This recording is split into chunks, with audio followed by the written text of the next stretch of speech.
Organ transplants save countless lives.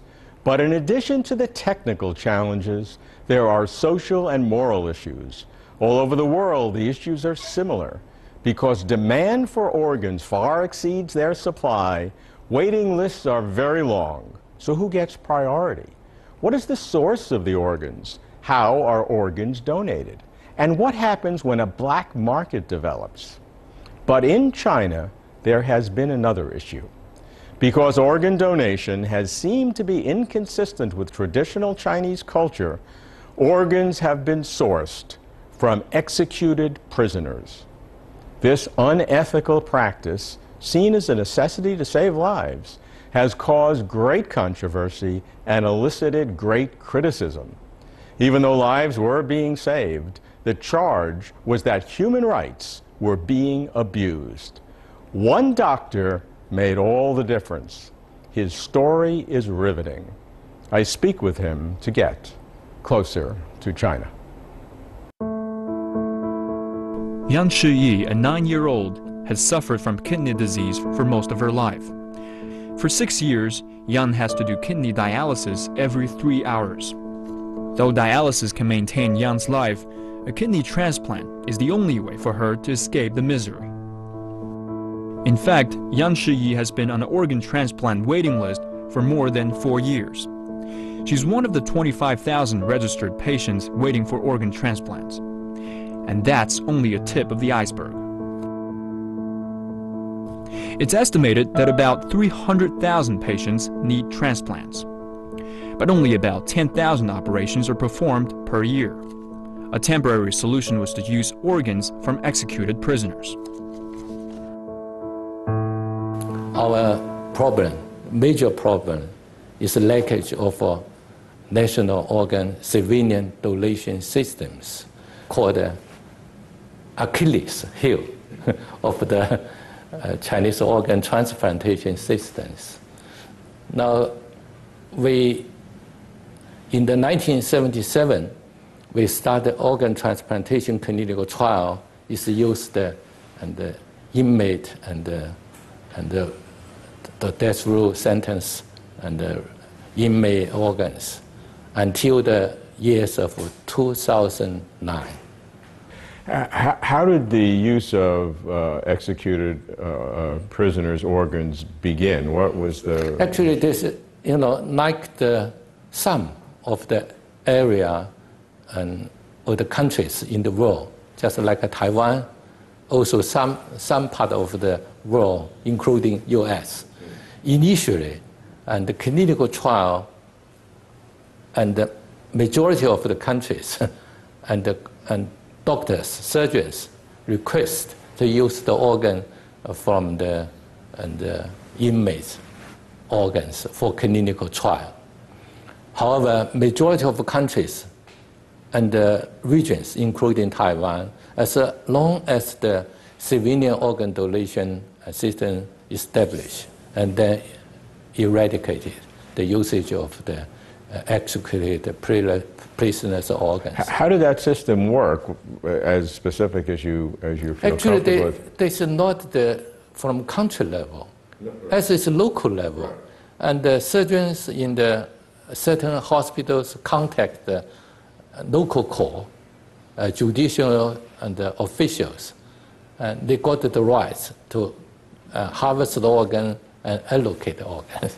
I observed once in the 1993, because the organ transplantation is divided into two groups.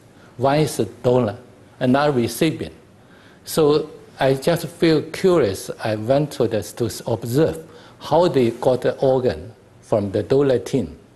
So then I see the feel and I feel sick. So I make my mind, I want to change. Right. And economically, what were the going rates? I mean, how much money was could this be on an organ basis? Actually, according to the guiding principle of WHO, the organ should be free. It's donation. Right. Sure. It's not cannot pay. Right. However, this is some brokers, some we call the black market. So I can not tell you exactly how much the money, but it's shameful. Yeah. And so that creates interest groups. Yes. On the local level, yes. whomever, and how yes. they do that. Yes. And that's why what seemed to have been solved several times kept coming back, or very difficult to change. Actually, and the transition from the executed prisoners organ to community-based organ donation is the dream for the transplant surgeons in China. Sure. Because actually the surgeons, doctors, actually is in dilemma. One hand, he should save the life, thousands of the patients dying of organ failure. Right. On the other hand, there's no lackage of organ donation in our countries. So this just put the doctors in the very embarrassed and trapped in the resignations. Very, very, very difficult situation. So you believe the prisoners could donate organ in this circumstance without coercion? It's for the government to make the rules and regulations, and so we all would have concerns, right? But I'm confident it's going to be done.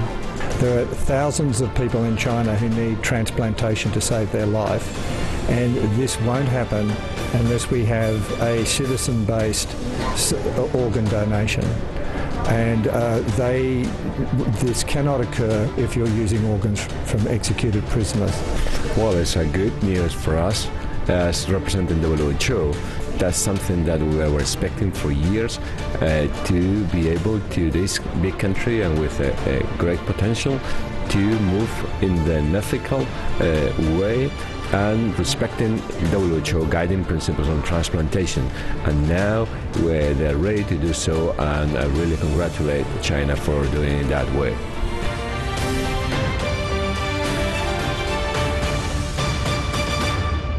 Organ donations mostly come from two sources: deceased and living donations. Living donations take place between a living donor and a recipient. Deceased donors are those who have passed away recently. People in China consider the body a heritage from their parents and want to keep the body intact even after death. By tradition and culture, Chinese are not predisposed to donate their organs after death. In China, about 1/3 of donated organs are from living donations, mostly from one family member to another. The rest are from deceased donors. According to Minister Huang, deceased donors mostly come from executed prisoners prior to 2009. That's about 65% of all organ sources. And some of the officials always say, this obstacle for organ donation is traditional culture, Confucius, because say keep the intact of the body after death. But for every culture, just like a coin, two sides. Also, the Confucius say it's a benevolence. Saving a life is better than building 7-story pagoda. There's only many messy and save the people's life. So actually, through the process of the organ donation, practically, we already see the virtues of traditional Chinese culture is shining in the process of organ donation. In 2005, Dr. Huang Jiefu was selected chairman of the World Health Organization's Western Pacific Regional Meeting, and he made an announcement that shook the world. 2005 was an axial year when you, at a WHO meeting, I think, in the Philippines, talked about organs from executed prisoners, and shall we say that was not the official policy of the government at that time. Tell me a little bit about that circumstance, what happened, why you did what you did, and what the consequences were. As a matter of fact, at that time I was selected as a chairman to chair the meeting for Western Pacific region for WHO. I was chosen as a chairman probably because of 45 countries and representatives, and select Jeffrey as a chairman and say, how can you say, and your organ transplant, because the focus is organ transplant, is the National Health Authority. I see how Jeffrey and responds to the questions. The questions were direct. Dr. Huang faced them right on. So I get the question from some countries' representatives. So they say, where's the organ come from? So as a surgeon, so I cannot lie. I can tell the truth. Because at that time still had some the accusation from we call the foreign and the false.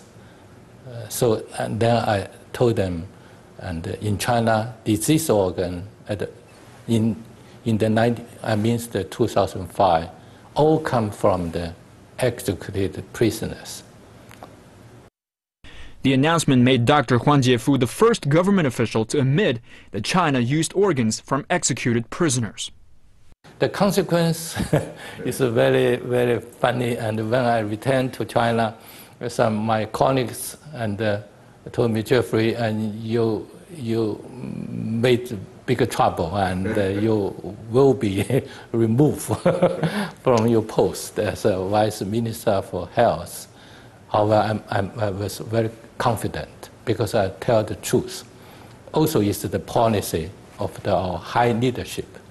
If we go back to prior to 2005, when you made your historic announcement at the WHO, it was occasionally coming up that foreign countries, different people would ask certain Chinese officials about the rumors about using executed prisoners' organs, and in almost every case, maybe every case, the Chinese officials representing the government would say none of that's true.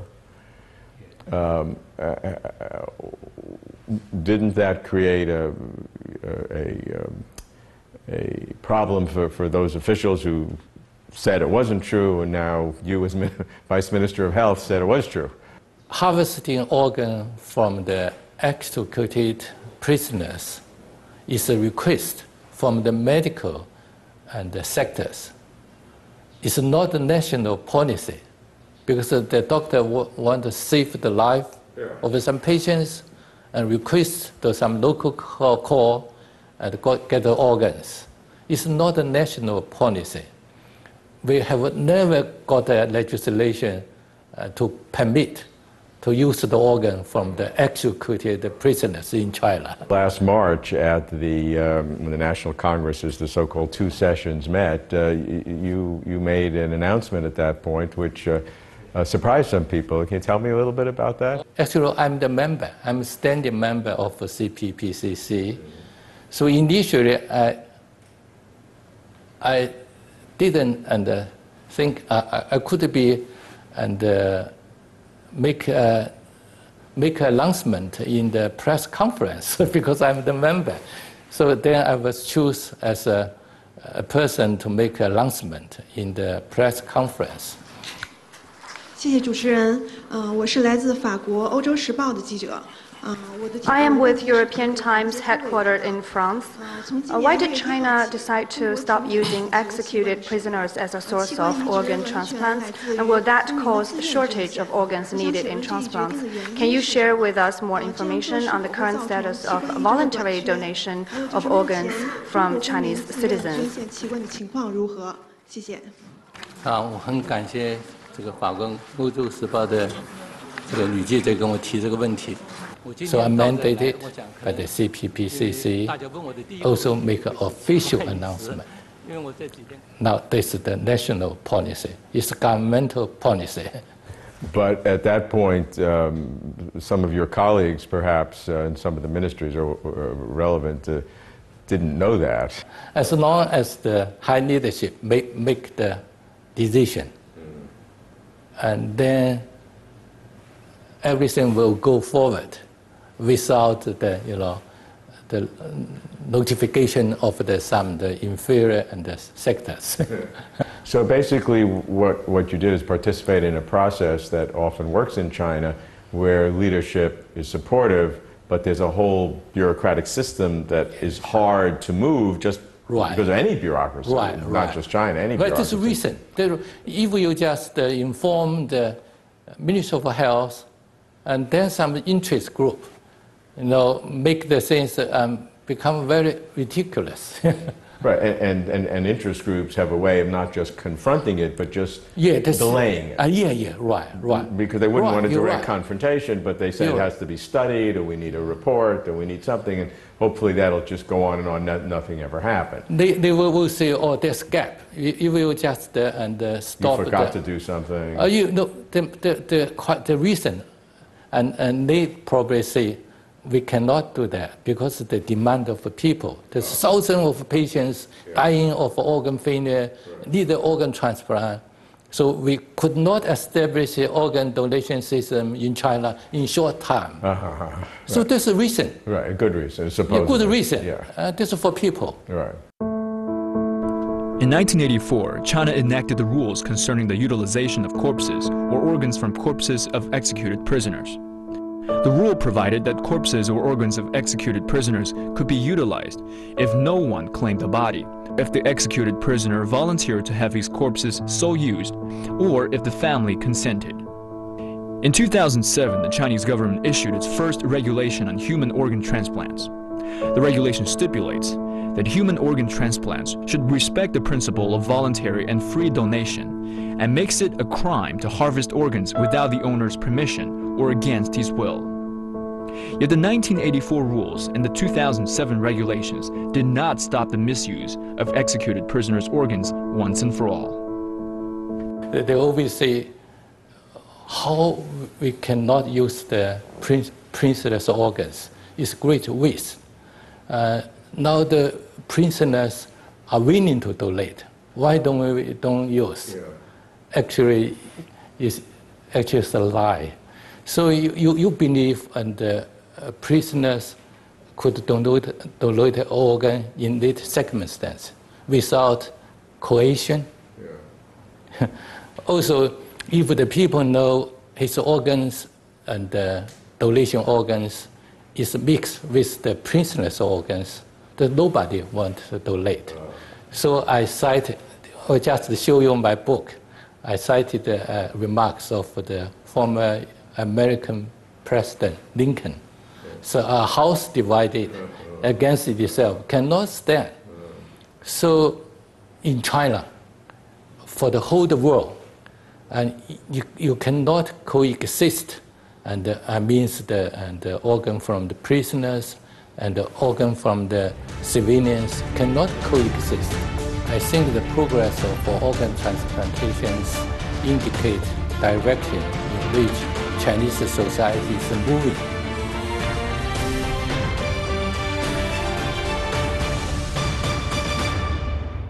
It's a good time to reflect on your entire life as a doctor. Let's go back to when you were growing up and wanted to be a doctor, went to medical school, and remember you told me that you had the remarkable experience of being a doctor and a coal miner, or an iron miner at the same time during the Cultural Revolution. So tell me a little bit of your life story. Actually, when I was in my teenagers, my father died of the acute fulminant hepatitis B. So following my father's last wish, I chose the medicine as my career. So through the entrance examination, I entered to the Zhongshan Medical College, and afterwards named after Xinjiang University of Medical Sciences. I remember when we talked that you said when you were invited to be vice minister, this wasn't particularly exciting to you because you just loved being a surgeon. Right. And Right. You were not trying to be a minister or anything. That was not your goal. You know, this at that time, I think. So I still so I should follow my father's last wish to work as a doctors, good doctors for people. It's not official because my father never and dream I will become the official.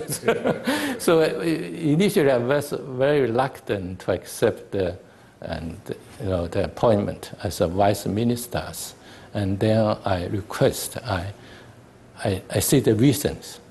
However, our government, our leadership is very open-minded. So, okay, Jeffrey, you still can keep your identities as surgeon. You move your license from the Guangzhou to Beijing in the PUMC and the hospitals. You're working as a surgeon, majoring in the liver transplants as well as liver surgery. To this day, Dr. Huang works as a surgeon at Peking Union Medical College Hospital.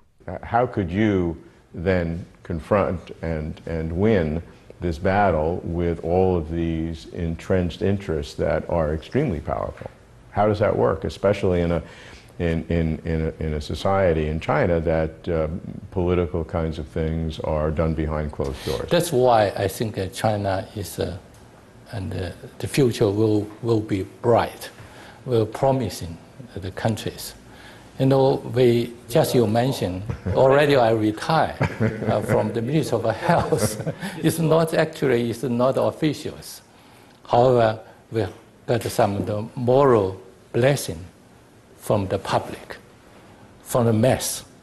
Also got a strong support from our top leaders. They want make determination, want to carry out the open door policy and reform, also call for the rejuvenation of great relations. Now that we are lucky, we are in a good time for duties. Robert, probably you don't know that the top 10 event in the health in the 2014. So my announcement become the top one. Oh, wow. It's over 100,000 voters. Yes. Also got many messages from the young surgeons, transplant surgeons. They say, Jeffrey, you did the right things. You did the right thing for us. You did the right thing for our future.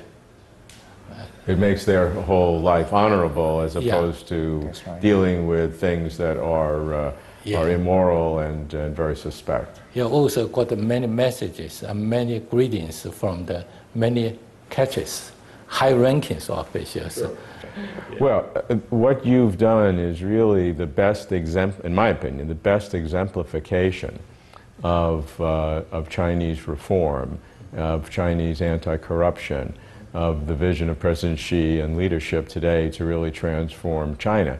You know, people see it in terms of state-owned enterprises or broad social things. I mean, it sometimes seems abstract and uncertain. But when you focus it on organ transplants and the dramatic reform and transformation that you've done, you can really see how it affects people's lives. And it's a question of national morality and really a tremendous breakthrough. And so do you see the transformation in organ transplants as reflecting this broader social development of China on the scale of morality and civilization? Yes, it is. Actually, I think the progress for organ transplantations indicate direction in which Chinese society is moving at present. As you know, and our President Xi Jinping called for the Chinese dream is a rejuvenation of great Chinese nation. Yeah. I think that he means it's not just the pure GDP. That means the civilization. I think so. China's and the rejuvenation and great nation definitely. The organ should come from the community-based organ donation. Many countries used organs from executed prisoners during initial stages of their transplantation development. but this unsavory practice was eventually abandoned. It is now, in China, against the law. It is illegal to use organs of executed prisoners for transplants. It is hard to overstate the significance of this absolute prohibition for China's commitment to healthcare reform and for the country's affirmation of human rights. In the future, when the long annals of China's history of reform are compiled, I predict that one of its greatest successes will be China's decision to stop using organs from executed prisoners for transplants. This is also a story for the ages, where one decent man with little resources other than his reputation as a doctor and his rectitude as a human being could stand against powerful, multi-pronged, entrenched interest groups. Persisting for a decade, this decent man, Dr. Huang Jiefu, finally, with support from the top, won the battle for human dignity, upholding the highest ideals of Chinese civilization. To me, no other story is closer.